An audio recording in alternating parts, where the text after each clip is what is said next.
What's going on, everybody? So today we're on set with a clothing brand, PerryCo, which is based out of Chicago. I've actually been working with the owner and operator, Brittany Perry. I want to say over the past 5 years or so. This is maybe, I want to say the fourth shoot that we've done, third or fourth. But Brittany's actually moving the brand to LA in the next few weeks. So Brittany, if you're watching this, it's been great working with you all of these years. I wish you nothing but the best when going to LA. I'm sure you're going to kill it out there. So this was on Saturday, February 26th at around 10 a.m. So we had some decent light showing up through the window behind me. Actually, if you notice that white wall, that's 90 degrees from the window. So we decided to pull the pink backdrop out just a bit to give it more of an angle so that the shadows wouldn't be too harsh on the model's face. So anytime I do a video, I want to make sure that obviously I'm delivering some value in any way, if you can take anything from this. So I decided to put together 5 tips. And we'll just kind of go through those as we move on through the video. So shout out to Darren too, who's the model you see here. I'll be sure to drop everyone's information in the description below. But yeah, she was an absolute pro. Every time she heard the shutter button, she was changing into a different pose. And yeah, it was strange. I think this is probably maybe the most experienced model that I've ever worked with, because again, I don't think she really needed much direction. She was just kind of a natural at it. So there's a clip on the back of the jacket, and like a pro, she was able to cover the clip. So that's what I mean by just knowing what she's doing. And then there's another model that we'll get to in a moment, whose name is Josh, and I'll kind of tell you a little bit about him as well. And of course, the brand PerryCo, I'll be sure to drop a link in the description if you want to check them out. Some pretty cool stuff. She runs the business by herself, and she has her own sneaker, which is pretty impressive. So the first tip that I will say when doing a shoot for a brand, in this case a clothing brand, is to really plan the shoot prior to showing up on the set. And so as I mentioned, I've worked with the owner, the client, over the past few years, and she reached out to me years ago and she said, hey, you know, I like your style, I would love for you to photograph for my clothing brand. And so fortunately for me, we have a pretty good relationship, a pretty good understanding. She knows how I take photos, and honestly, she gives me a lot of creative freedom to execute on her vision, but of course to put my own spin on things. So this was a shoot where, you know, we have 2 models involved. Obviously we have the client, we had an intern, a makeup artist, as well as I believe she did the styling as well. And yeah, there's a lot of personalities to manage. I'll be the first to, like, I'm an introvert, and sometimes it can be, you know, take a while for me to warm up. So it's really important to really get on the same page with everyone as quickly as possible, especially considering we only had about, I want to say 3.5 hours for the shoot. And we had 4 different looks to get through. So we were definitely moving.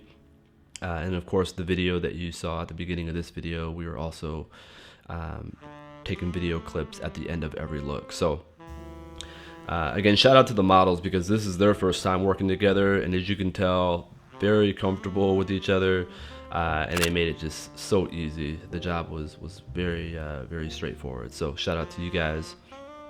So that's the first tip. The second tip I would say when on a set is, although we all have a shared mission, right? We're all trying to get through this job within a small period of time. I think it's also important to just keep it light, really have fun. In this case, what I tend to do on most of the shoots is if we're in a studio setting, I always bring my iPad as well as like a speaker.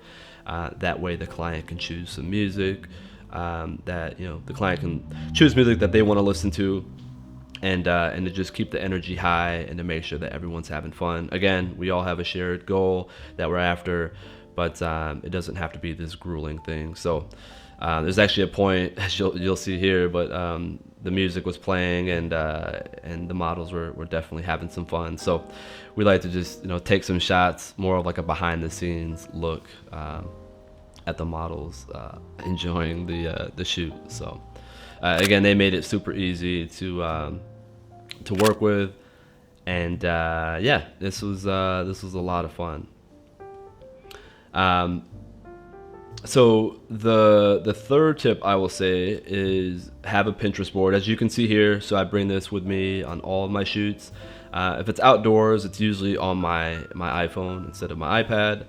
But Brittany and I, who is the client, we've actually been working on that Pinterest board for, I want to say, a month or so prior to the shoot.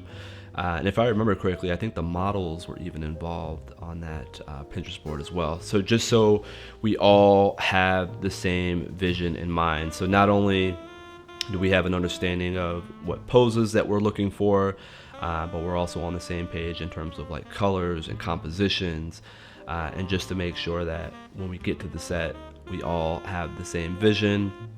And of course, once we get, in this case, to the loft, the pure space that the client reserved, obviously whatever's in the environment, we want to make sure to implement that as well. So I'm actually showing the client some of the shots already. At this point, I'm shooting with my 50 millimeter, and this is actually on my Panasonic GH4, which is the camera that I use for recording all of my YouTube videos whenever I'm at my house. So maybe I'll create a separate video about the Panasonic GH4.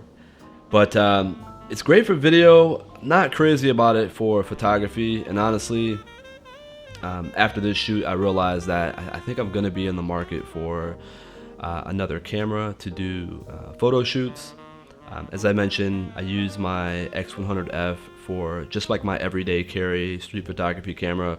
But when it comes to photo shoots, I want to have a camera that I can have multiple lenses for. And because of the micro four thirds sensor on the GH4, it doesn't do great in low light situations. As you can tell, the couch is much farther from the window than the initial backdrop was. And so it definitely created some challenges because, again, with such a small sensor, whenever I'm at like ISO 1600 or more, you start to see a lot of graininess. So I tried using the exposure compensation, but unfortunately, the white shoes that they're wearing, the highlights pretty much blew out. And so that created some challenges in post-processing within Lightroom because you know, the highlights were pretty high, and I eventually had to drop those down a bit. So lesson learned, like I think I shot with the exposure compensation at about a stop or two, maybe even a full stop, actually, now that I realize it. But yeah, so I'm showing the client just some of the shots, just making sure that she likes the composition. Obviously, if she wants the models to pose in different positions, I wanted to make sure that we're on the same page. So my fourth tip when doing a shoot for a brand or, you know, just any kind of studio setting, I would say to exhaust your lens before switching to another lens.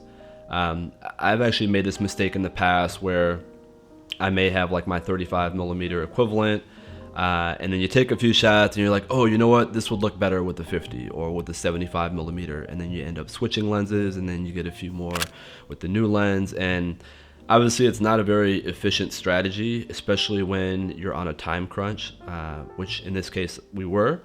And so one thing that I learned is if I have the 35 millimeter lens on the camera, I'm going to use that lens until I fully exhaust it, until I realize like, okay, we have enough of the 35 millimeter, now it's time to move to another lens. Again, I think for efficiency's sake, and also just like the positioning, right? Like I don't want to continue to move in closer and then switch the lens and then back up. It's really not a good use of time, and honestly, I would say it's almost I would say a bit unprofessional too, right? Because If you're on set and you look like you're frantic and not sure what lens to use, and not only are you uncertain, but I think that's gonna resonate throughout the rest of the shoot, because now you have the models and the clients looking at you like, wait, like, why are we not taking photos? Why are you fiddling with the camera?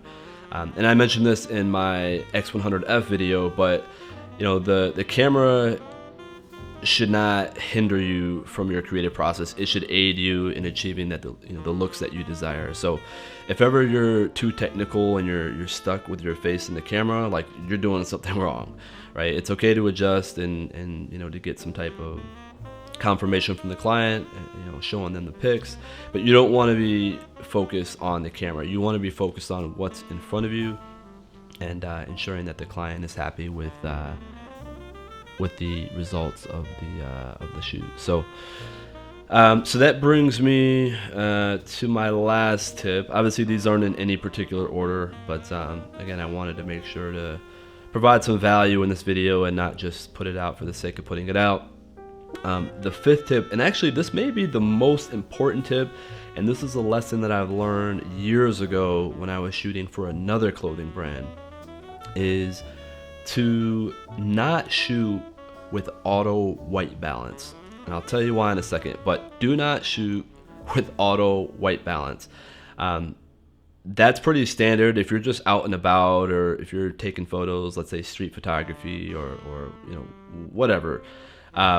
That's pretty normal, right, to keep it on auto. But the reason why you do not want to shoot auto white balance for a lookbook or any type of photo shoot that needs to be like streamlined is because when your sensor is picking up different colors, so like, let's say for example my sensor was on the blue, right?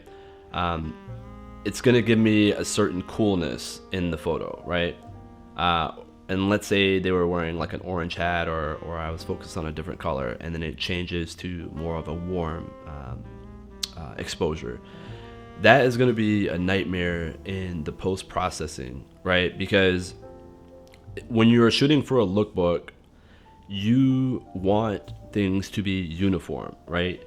You're going to create many headaches if you are shooting with auto white balance, because as you're going through maybe hundreds, right? I mean, in this case, I think for this shoot, I want to say I took maybe, I would say shy of 400 photos. But when you're going through the selection process, and you're flipping through and you're noticing that some photos are warmer than others, you're going to have to spend a lot of time balancing those images before you can even get into the editing process. And so going into this shoot, I made sure that I was shooting on manual white balance, and it was pretty standard, but I just didn't want the sensor to make decisions for me. I wanted to keep it consistent throughout the shoot. So again, I made that mistake before, and it was a nightmare going through the process. Who knows, maybe nowadays there's an easy way to just balance all the images, but I would say save yourself that time and that headache of going through that process. So we're winding down. I'm just showing the models some of the shots. I guess another bonus tip I would say is, even though they may be professionals, it's always good to let them know that they're doing a great job, right? I think to some extent we all need that validation. Even myself with the client, right? I'm letting Brittany know, hey, these are the shots that I have. What do you think? Like, should we, is this the look that we're going for, right? And it's always good to get that thumbs up to say, yeah, oh, those are perfect. Can we get maybe a little bit closer on the shoes, or whatever the case is. So I try to extend that same bit of I guess inspiration to the models as well, right? To say, hey, you know what, keep the morale high, you guys are doing great. Show them some pictures like, oh, that photo's awesome, great job, and then just keep the show going. So we're winding down here. Again, I definitely appreciate you guys checking out the video. I hope some of this information is valuable to you guys. As always, please like, comment, and subscribe. Until next time, peace.